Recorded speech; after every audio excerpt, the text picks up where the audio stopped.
Nous disons gloire à Dieu, gloire au Seigneur, gloire à celui qui est mort et qui est ressuscité. Jésus-Christ de Nazareth, qui a été fait péché pour nous.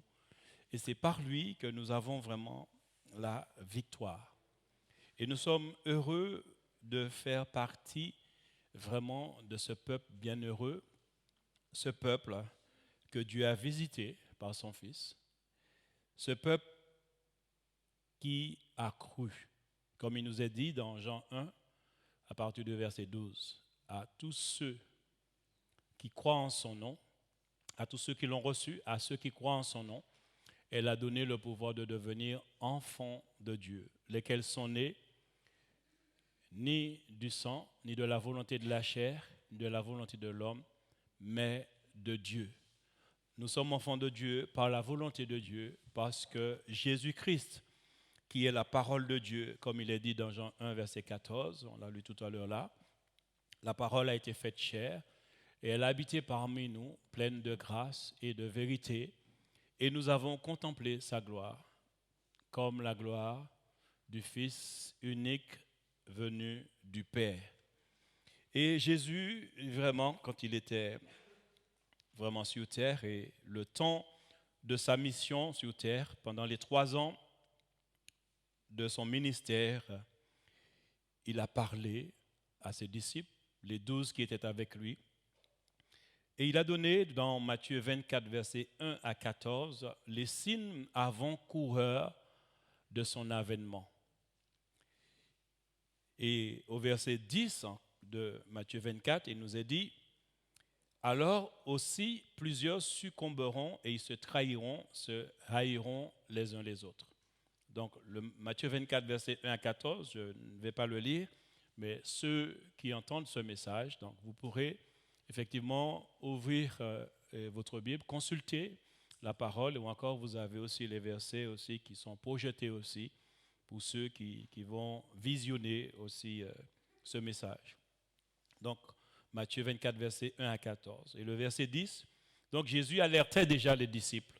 Et en alertant les disciples, il nous alerte aussi, nous, ses enfants, l'Église au 20e, 21e siècle. Il dit, plusieurs succomberont, et le mot succomber veut dire c'est être vaincu, c'est abandonner, céder, se laisser aller, fléchir, s'effondrer, ne plus résister, c'est relâcher tout, c'est abandonner la foi. Et combien le livre de Timothée, 1 Timothée 4, verset 1, l'apôtre Paul va dire à Timothée, ce jeune pasteur, mais l'Esprit dit expressément que dans les derniers temps, quelques-uns abandonneront la foi pour s'attacher à des esprits séducteurs et des doctrines de démons. Il faut comprendre une chose, que ces doctrines de démons et ces esprits séducteurs n'apportent pas seulement la philosophie et la fausse religion et tout, mais en fait, ces esprits séducteurs dont parle l'apôtre Paul et les apôtres lorsqu'ils étaient en mission, lorsque Jésus est monté au ciel et que l'Église a pris naissance, lorsque le Saint-Esprit est descendu dans Actes chapitre 2 à la Pentecôte, et qu'ils ont commencé à prêcher la parole, lorsque le Saint-Esprit est venu, ils ont commencé à prêcher le royaume de Dieu, le royaume des cieux. Et donc, les esprits séducteurs étaient déjà là à ce moment-là.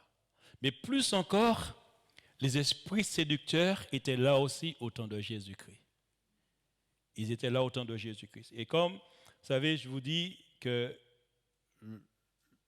succomber dans la foi, perdre la foi, il y a plusieurs degrés.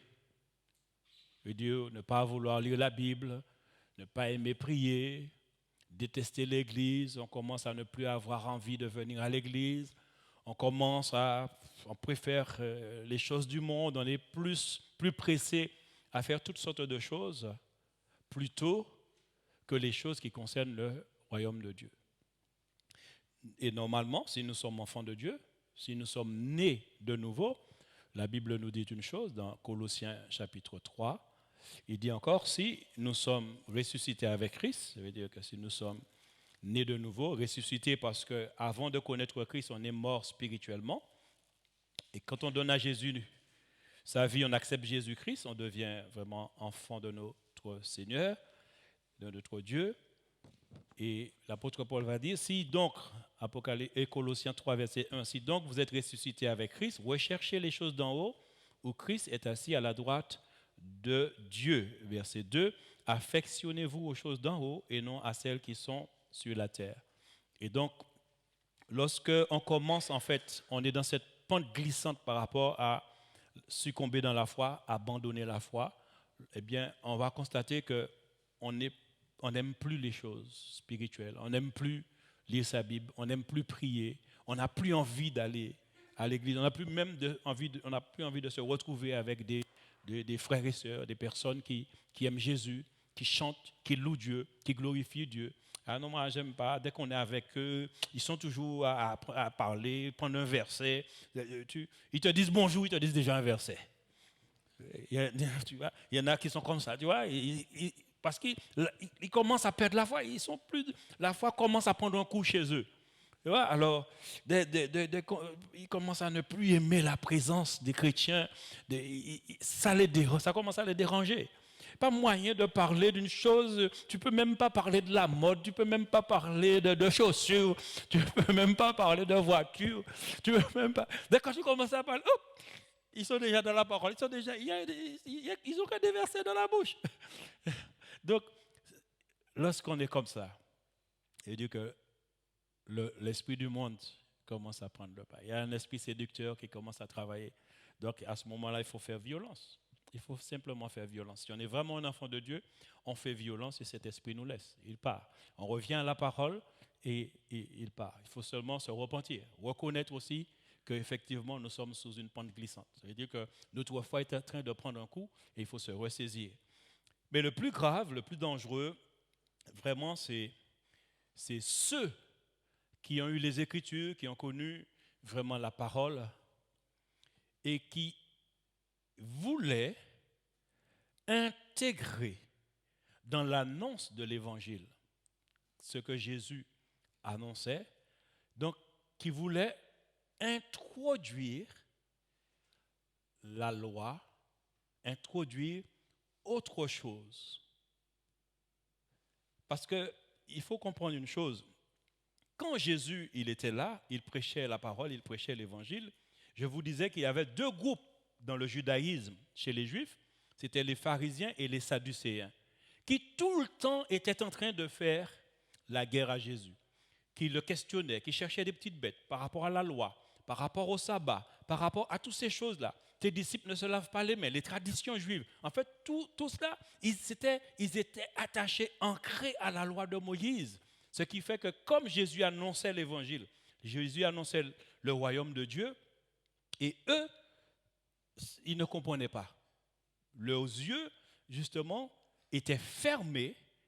Jésus qui était devant eux, ils ne voyaient pas que ce Jésus-là, que tout l'Ancien Testament parlait de lui.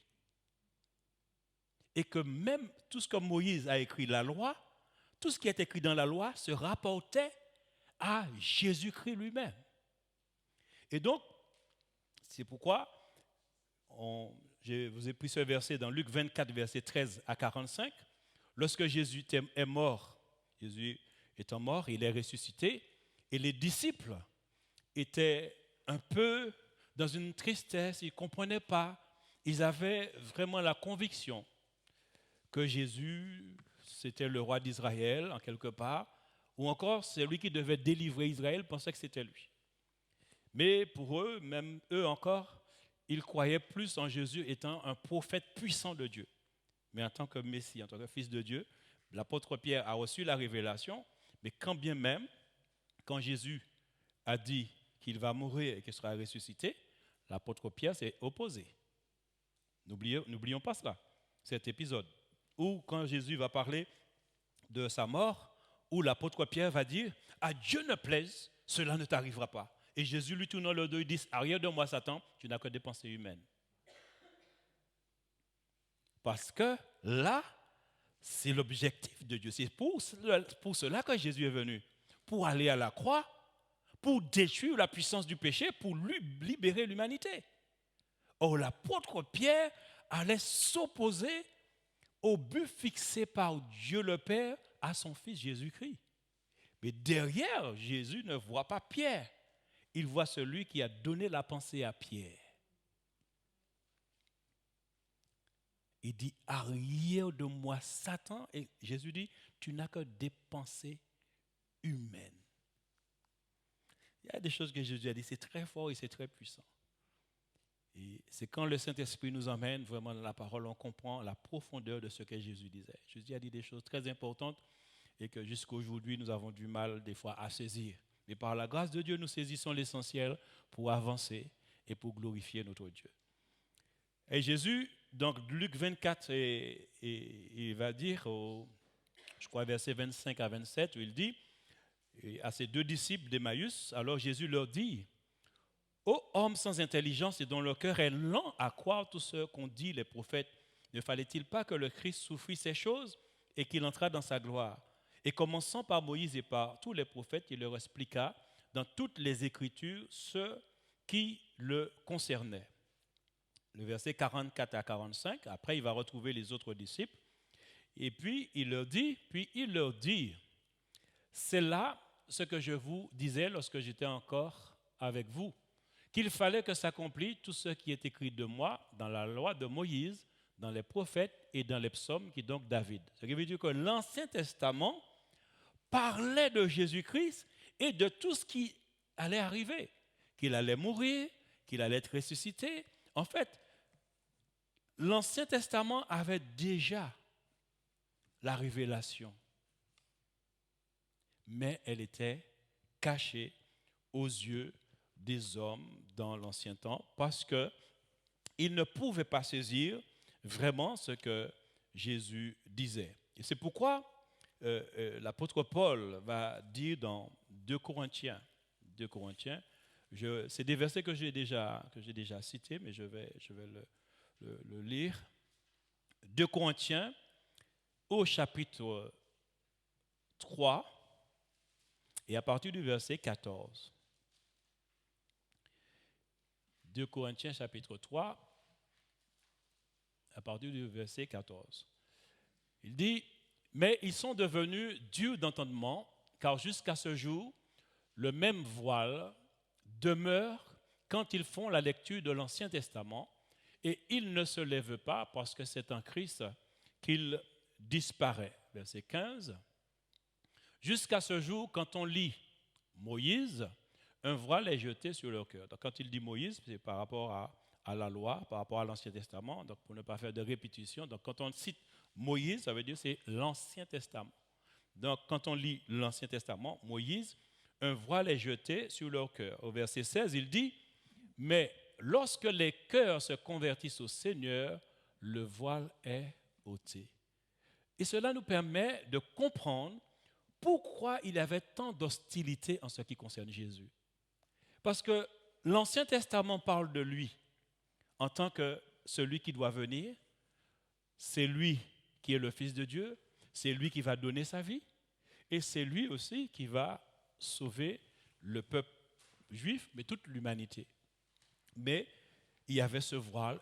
Pour eux, c'était la loi de Moïse, c'était la tradition, c'était cela. Et Jésus, pour eux, Jésus dérangeait tout cela. Ils ne comprenaient pas notre Seigneur Jésus-Christ.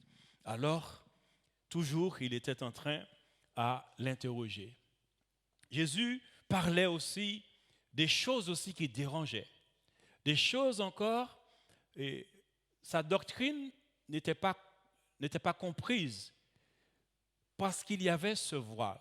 Et Jésus parlait de résurrection. Il a beaucoup parlé de résurrection des morts. Pourquoi? Il a ressuscité des morts aussi. Donc, il a fait des miracles. Il a montré par là que lui, il n'est pas seulement un homme, mais il est aussi le Messie, celui qui doit venir. Il est le Fils de Dieu. Mais ça, c'est quelque chose qui dépassait les hommes qui avaient la loi, qui avaient les Écritures. Ils ne comprenaient pas, ça les dépassait, ça les dérangeait aussi. Ils faisaient la guerre à notre Seigneur, ils étaient hostiles à ce qu'il disait, à ce qu'il prêchait. Ils se prenaient tout le temps à lui. Et nous avons, dans le livre de Matthieu, hein, je crois que c'est Matthieu au chapitre 22, je crois, où on lit Matthieu chapitre 22 à partir du verset 23. Il nous est dit, le même jour, les Sadducéens qui disent qu'il n'y a point de résurrection vinrent auprès de Jésus et lui dirent cette question, Maître, Moïse a dit, si quelqu'un meurt sans enfant, son frère épousera sa veuve et suscitera une postérité à son frère. Or, il y avait parmi nous 7 frères.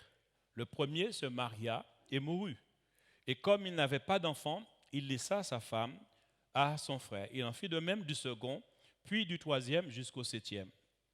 Après eux tous, la femme mourut aussi. À la résurrection, duquel des 7 sera-t-elle donc la femme? Car tous l'ont eu. Et donc, ils prennent un exemple, en fait, humain, terre à terre, pour démontrer, en fait, ta résurrection, là, ça ne tient pas debout. Comment, là, on se marie, on a une femme, là, il y a cette loi chez les Juifs, que pour donner une postérité au frère qui est mort, qui est parti sans enfant, donc c'est le frère qui doit à nouveau, le frère cadet qui doit à nouveau se marier avec la femme pour lui donner une postérité, pour que son frère, et c'était comme ça, pour ne pas perdre, en fait, on va dire, je sais pas, l'origine de la famille, pour que la famille reste dans la famille, pour que ces choses-là perdurent. Et verset 29, Jésus leur répondit, vous êtes dans l'erreur parce que vous ne comprenez ni les Écritures, ni la puissance de Dieu, car à la résurrection, les hommes ne prendront point de femmes, ni les femmes de mari, mais ils seront comme les anges de Dieu dans le ciel. Donc, asexués, pas de sexe. Les anges n'ont pas de sexe.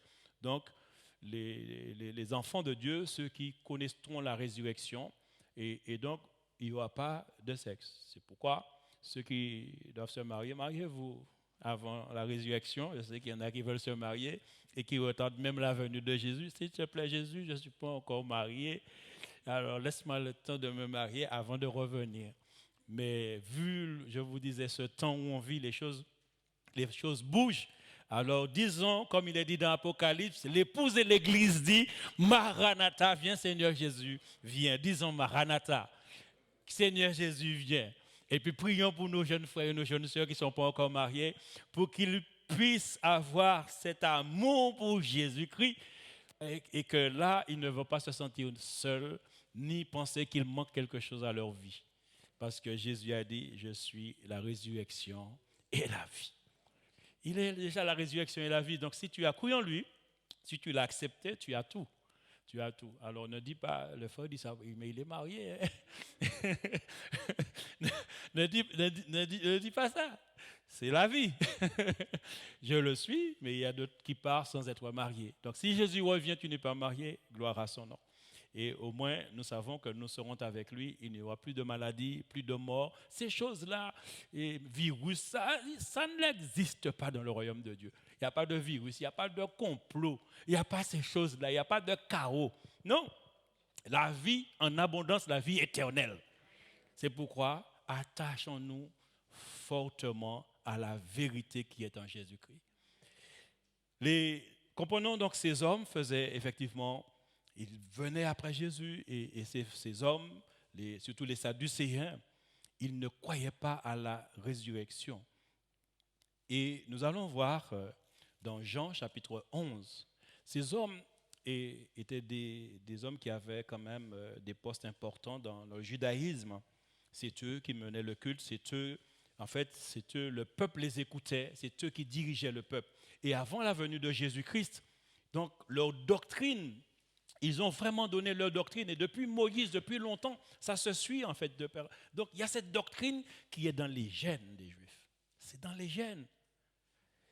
Et c'est pourquoi, quand on lit et on comprend vraiment cet enseignement, après, l'évangile devient clair. Tu comprends pourquoi il y avait ça, pourquoi il y avait ça, pourquoi il y avait ça, pourquoi Jésus dit ça. En fait, ça ouvre les yeux sur tellement de choses. Mais Jésus a eu fort à faire. Aller à la croix, prendre le péché, c'était le but. Mais prêcher le royaume de Dieu sur terre, il y avait vraiment une hostilité de la part des chefs religieux des Juifs, c'était dangereux. Et bien souvent, Jésus, quand il faisait quelque chose et ça mettait à mal la tradition ou la loi, soit il prenait des pierres, il voulait lapider Jésus, soit il cherchait à le tuer tout de suite. La Bible disait, mais comme son heure n'était pas encore venue, donc il ne pouvait pas le faire. Mais à tout instant, il voulait tuer Jésus. Hein. Pourquoi? Parce que l'évangile qui était prêché mettait à mal la loi, leur doctrine, et ça les dérangeait. Et dans Jean 11, on va lire quelques versets, il est dit, Jean 11, au verset 1, il y avait un homme malade, Lazare de Béthanie, village de Marie et de Marthe, sa sœur. C'était cette Marie qui oignit de parfum le Seigneur et qui lui essuyait les pieds avec ses cheveux, et c'était son frère Lazare qui était malade. Les sœurs envoyèrent dire à Jésus, « Seigneur, voici celui que tu aimes est malade. » Après avoir entendu cela, Jésus dit, « Cette maladie n'est point à la mort, mais elle est pour la gloire de Dieu, afin que le Fils de Dieu soit glorifié par elle. » Verset 5, « Or Jésus aimait Marthe et sa sœur et Lazare. Lors donc qu'il eut appris que Lazare était malade, il resta 2 jours encore dans le lieu où il était, et il dit ensuite aux disciples, retournant en Judée. Les disciples lui disent, Rabbi, les Juifs tout récemment cherchaient à te lapider, et tu retournes en Judée? Dur. Jésus répondit, n'y a-t-il pas 12 heures au jour? Si quelqu'un marche pendant le jour, il ne bronche point, parce qu'il voit la lumière de ce monde.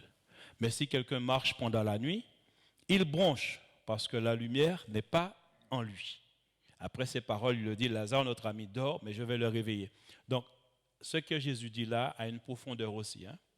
Parce que là, il est en train de parler de ténèbres et de lumière. Il dit que quand l'ennemi travaille et quand Dieu travaille.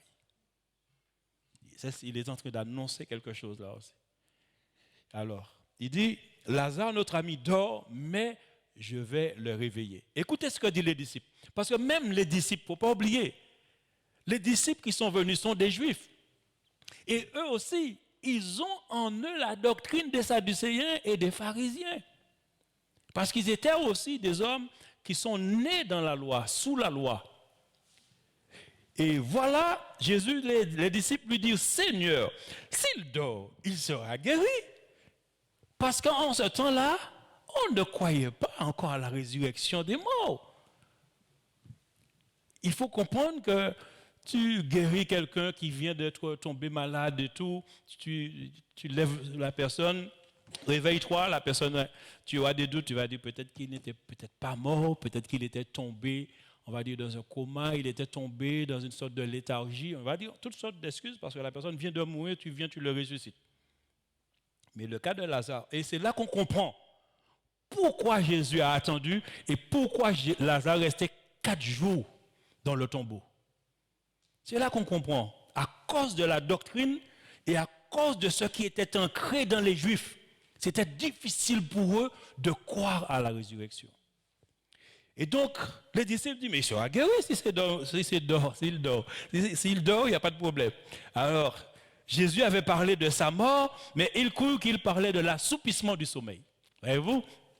C'est pourquoi Jésus, donc quand il lit ça, verset 14, alors Jésus leur dit ouvertement, Lazare est mort. Parce que Jésus sait, ce qu'il va faire là, c'est quelque chose qui va mettre à mal la doctrine des Sadducéens, qu'il n'y a pas de résurrection. Et c'était ancré, c'est pourquoi les disciples, quand bien même Jésus est mort, qu'il est ressuscité, lorsqu'ils sont allés au tombeau, les femmes ont vu, ils sont revenus, ils ont dit à Pierre, le Seigneur est ressuscité. Ils n'ont pas cru. Hein? Aucun, ils n'ont cru. Il a fallu que Jésus apparaisse dans Marc et au milieu d'eux pour leur dire, incrédule. Vous êtes vraiment des incrédules. On continue, parce qu'on n'a pas beaucoup de temps.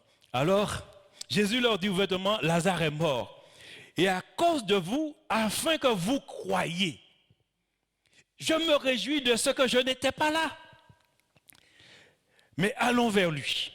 Sur quoi Thomas, appelé Didyme, encore un autre incrédule, dit aux autres disciples, allons aussi afin de mourir avec lui.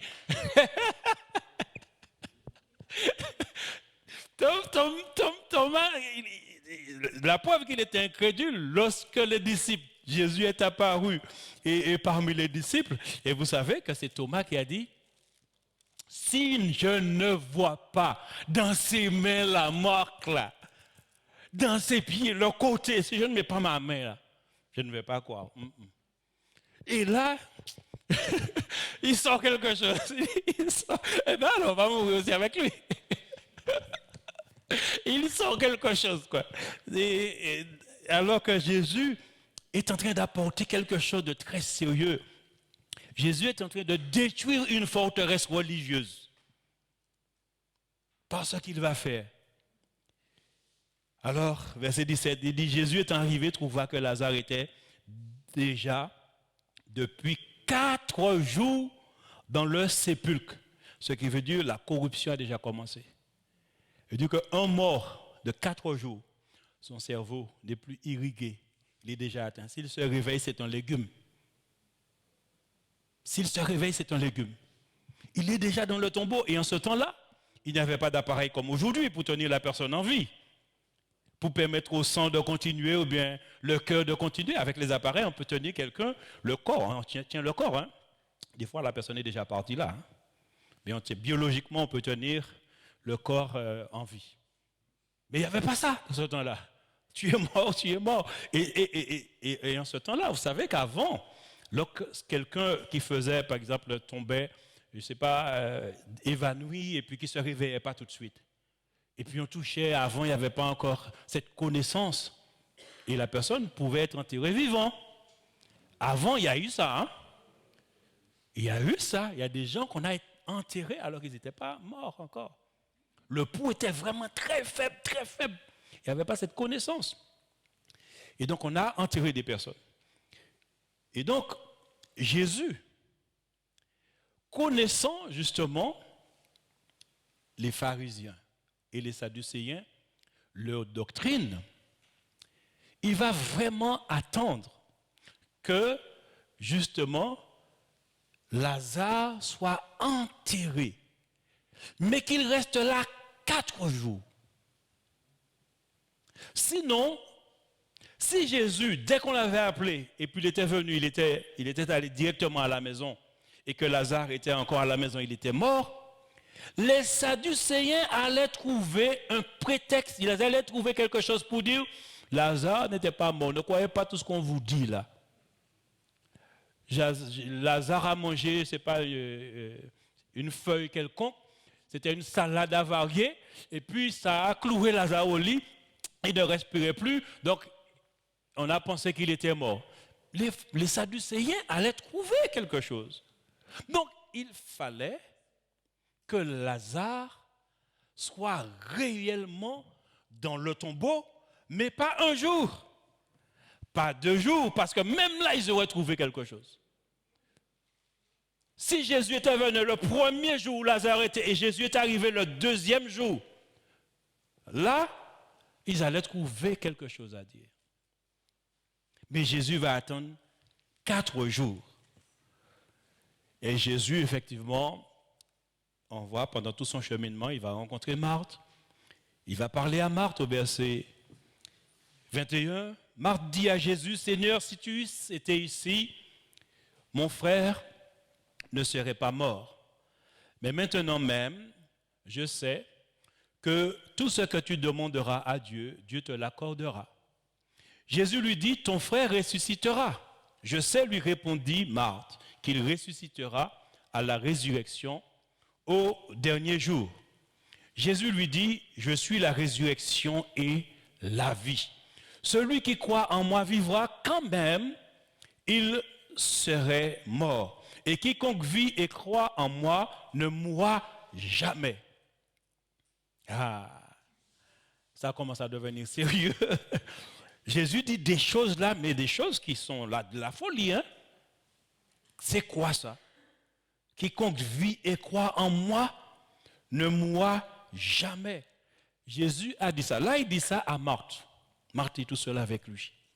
Mais dans Jean 8, verset 51, il va dire ça aux pharisiens, aux chefs religieux, et vous allez entendre ce qu'ils vont dire. Jean 8, au verset 51, Il dit, en vérité, je vous le dis, si quelqu'un garde ma parole, il ne verra jamais la mort. Et le verset 52, les pharisiens, les sadducéens, il dit, maintenant lui dirent les Juifs, nous connaissons que tu as un démon. Ah oui, là tu vas un peu trop loin quand même. Tu vas un peu trop loin.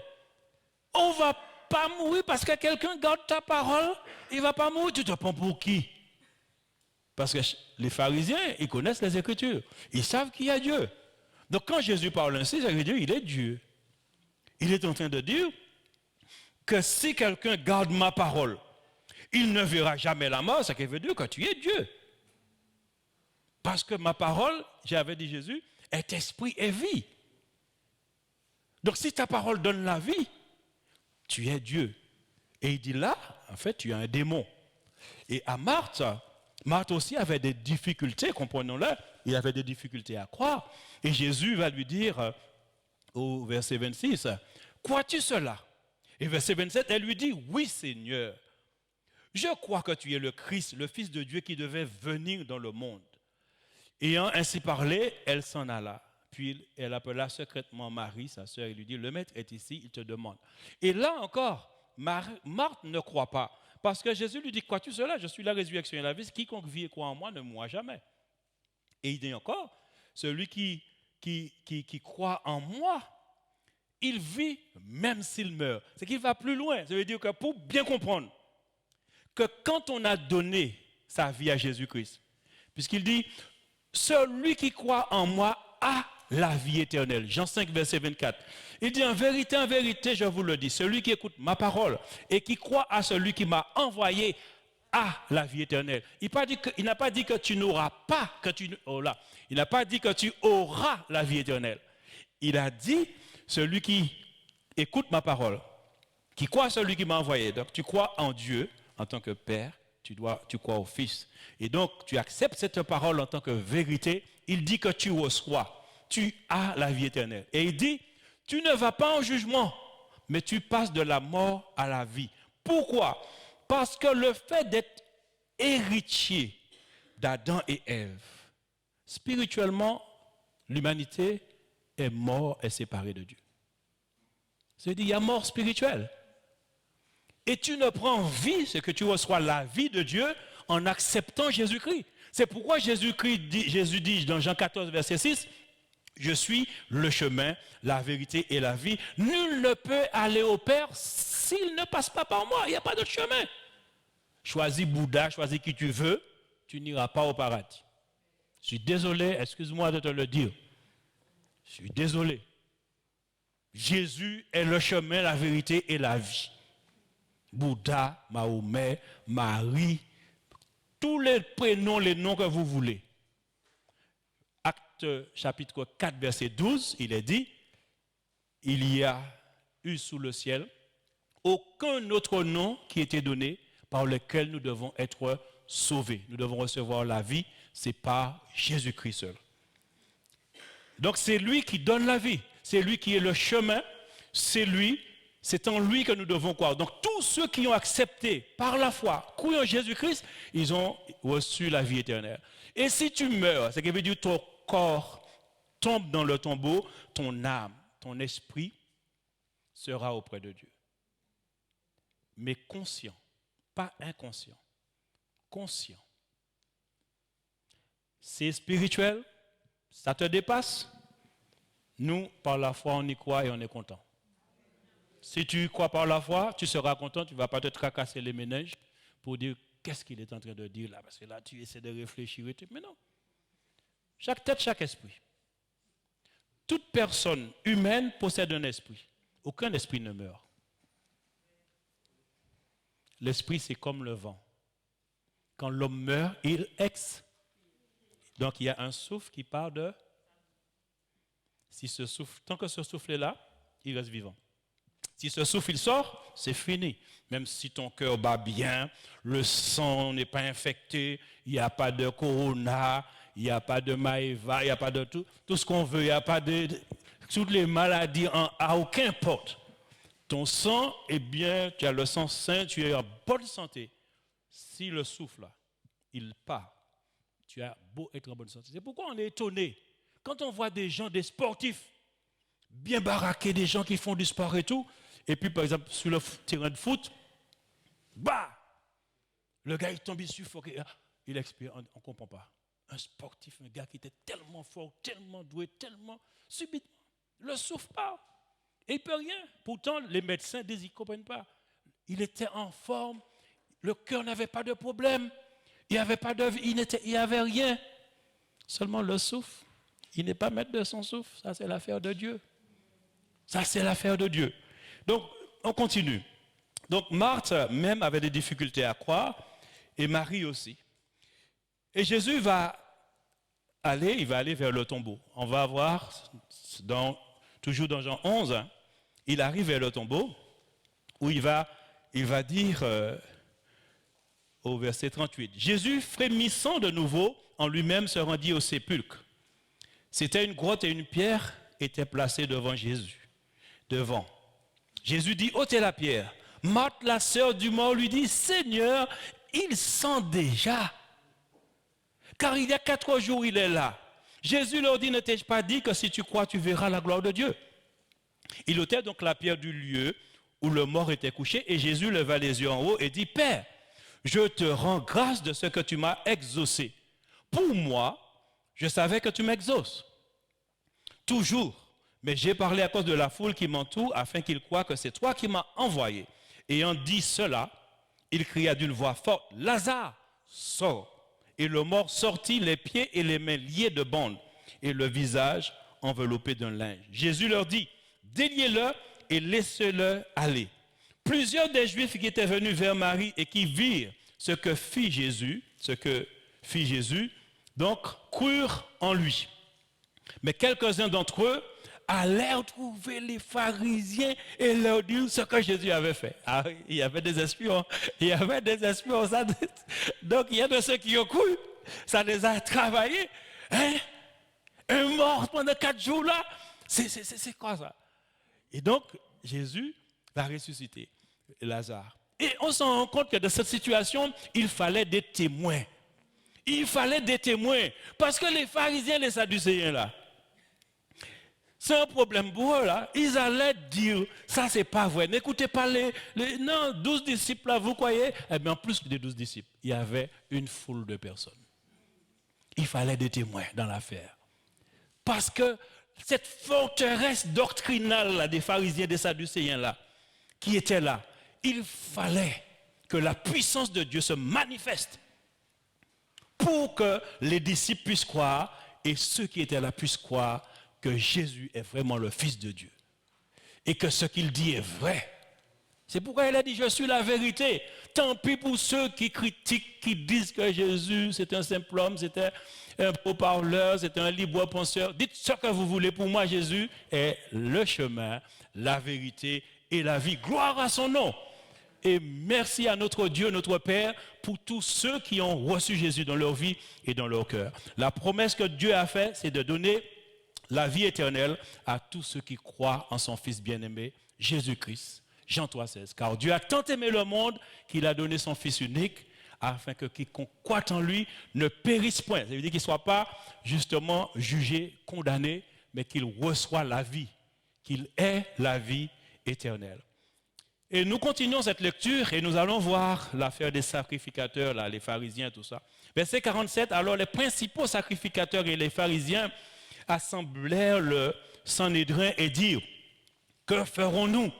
Car cet homme fait beaucoup de miracles. Si nous le laissons faire, nous tous croirons en lui et les Romains viendront détruire et notre ville et notre nation. Oh là là là là là là là. La chose a pris de l'ampleur. C'est plus une affaire religieuse. Maintenant, les sadducéens, les pharisiens, ça commence à mettre la pression sur eux. Et là, l'affaire devient politique. Ah oui, parce que les Romains, c'était l'empire à ce moment-là qui dominait. Et donc les Juifs étaient sous la juridiction, sous la domination des Romains. Donc, c'est les Romains, ils ne devaient pas faire des choses sans l'accord des Romains. Et quand ils disent ça, en fait, ils voient un danger. Un homme qui est mort depuis 4 jours, Jésus le ressuscite. Non seulement que ça met à mal leur doctrine et que la foule va les prendre pour des menteurs, parce qu'il y a un enjeu, pourtant. Mais ils vont plus loin. Quand ils disent que les Romains vont nous attaquer, ce qui veut dire que ça, là, les Romains vont dire quoi? Les Juifs, ils ont une nouvelle arme. Ils ont une arme terrible. Ils peuvent ressusciter un mort, quelqu'un qui est mort depuis 4 jours. Mais si ils ont 4 personnes comme cela et qu'ils nous font la guerre, c'est fini pour nous. Parce qu'avant, il n'y avait pas mitraillette, il n'y avait pas toutes ces choses-là. C'était épée, c'était lance, c'était ces choses-là. D'accord? Donc, on retourne en arrière, on fait le film. Avec Jésus, 4 personnes qui ressuscitent les morts. On est dans les camps des Juifs. On se bat contre les Romains. Les Romains piquent. Là, l'autre tombe. Tu viens, relève-toi au nom de Jésus-Christ. Tu vois, tu pars derrière.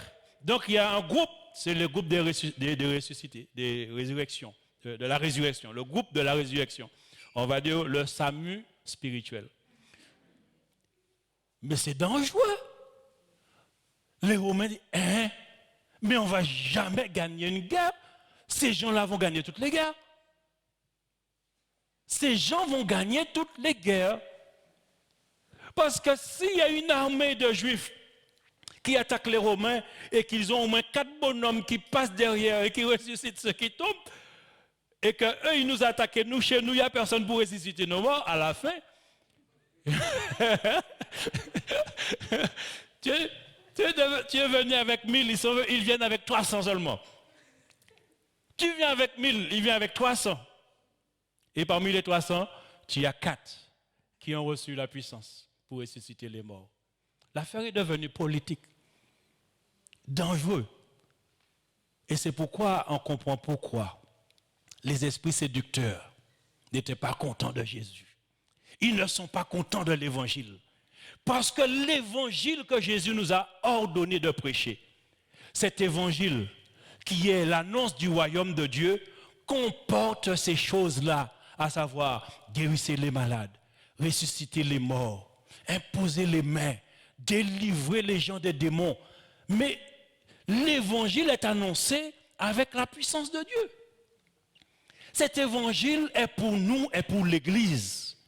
Mais le diable, les esprits séducteurs, font tout pour que l'Église ne puisse pas utiliser cela, ce qui fait que même en notre temps, il y a encore des sadducéens. Il y a des sadducéens dans l'Église, je suis désolé, mais il y a encore des sadducéens, des pharisiens, qui ne croient pas au miracle, qui ne croient pas à la puissance de Dieu. Ces esprits séducteurs sont encore là. Ils veulent ajouter des choses dans l'Ancien Testament. Il faut faire le sabbat, c'est le samedi, mais non, le dimanche, c'est pas normal. Le dimanche, c'est le pape. Je vous l'ai dit l'autre fois, Dieu, qu'est-ce que Dieu fait avec un jour, puisqu'il est éternel? S'il s'attache à un jour, s'il m'impose un jour, pourquoi il m'amène dans l'éternité? Parce que dans l'éternité, il n'y a pas de jour. Pourquoi? À partir du moment que tu as cru, à partir du moment qu'on a reçu la vie en Jésus-Christ, comprenons bien une chose. Dès qu'on a accepté Jésus-Christ, lorsqu'on a dit oui à Jésus-Christ, on est entré dans l'éternité. C'est pourquoi il nous est dit, c'est dans le livre d'Hébreux,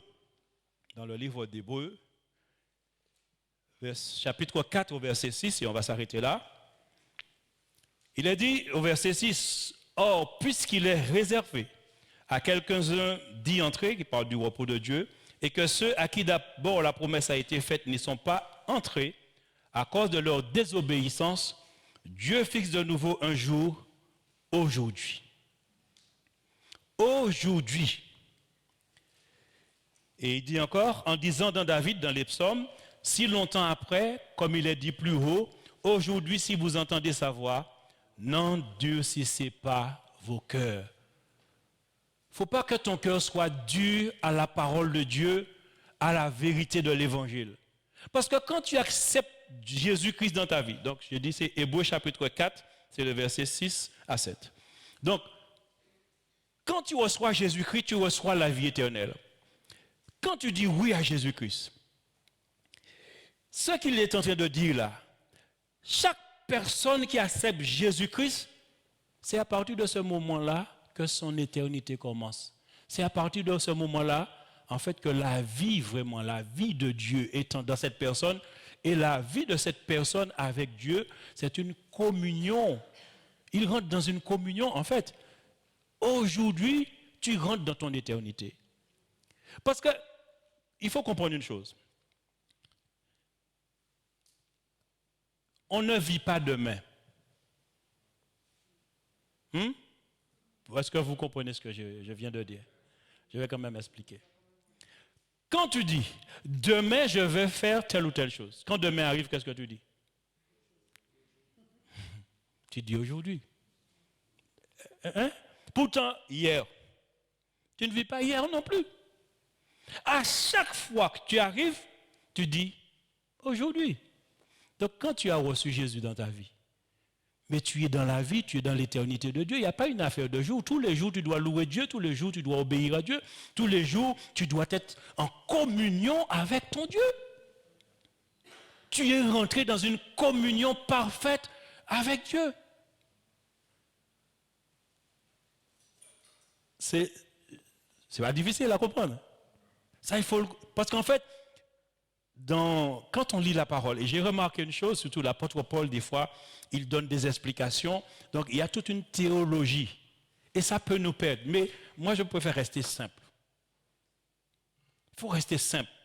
Il y a des gens qui ont le talent pour expliquer les choses, aller dans les détails, dire ça, c'est ça, c'est ça. Mais quand tu regardes, qu'est-ce qu'il nous est dit dans la parole de Dieu? Toutes ces choses-là, l'Ancien Testament, la loi, tout cela, ils disent que c'était l'ombre des choses à venir. La réalité est dans une personne qui s'appelle Christ. Mais c'est simple. Ça a été simplifié. Plutôt que de te tracasser, qu'est-ce que cela voulait dire? Si cela se rapportait à quoi? Ça se rapportait à quoi? Les théologiens, ils ont la capacité. C'est des gens qui ont étudié, qui ont la capacité d'aller dans les détails. Ça, c'est eux. Mais toi, en tant qu'enfant de Dieu, tu es dans l'assemblée. Quand tu lis la parole, essaie de saisir l'essentiel. Parce que c'est ce que le Saint-Esprit nous permet de faire. De saisir l'essentiel pour notre foi. Pour continuer d'avancer et ne pas être séduite. Que le nom de Jésus-Christ soit loué. Amen.